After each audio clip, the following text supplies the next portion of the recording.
Le 18 mai, c'est une journée importante. En France, chaque année, c'est la journée nationale de la poubelle et des ordures.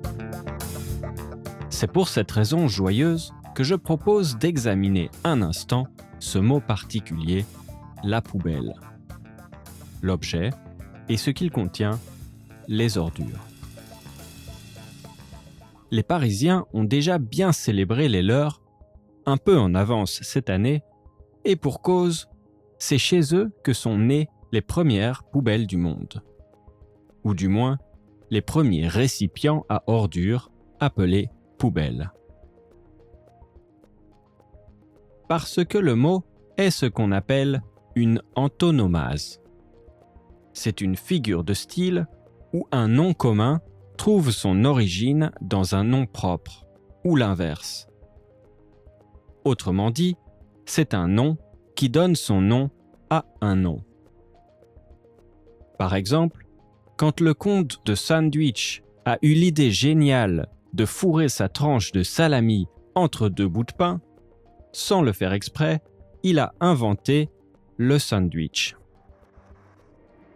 Ou si quelqu'un a une petite tendance à être radin, on peut élégamment dire de lui qu'il est un harpagon, en faisant référence au personnage principal de l'Avare de Molière.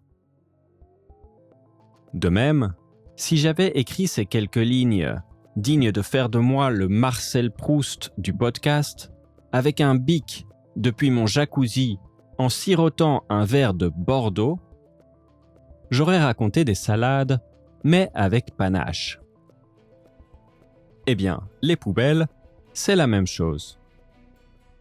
Leur inventeur n'est autre qu'Eugène Poubelle, préfet de la Seine, qui, à partir de 1883, se donne pour mission bien ambitieuse d'améliorer l'hygiène de la ville de Paris.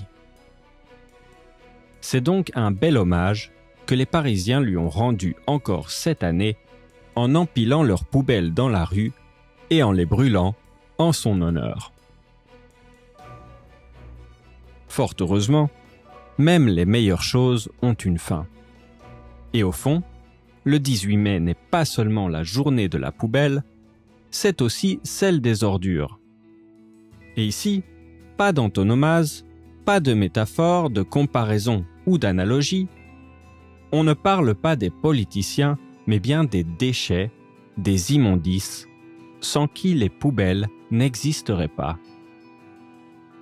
Et célébrer les ordures, encore une fois au sens littéral, c'est leur offrir la possibilité de se loger dans la poubelle la plus appropriée. Que la poubelle puisse ainsi exercer la fonction qui lui était initialement assignée, à savoir de sauver la planète.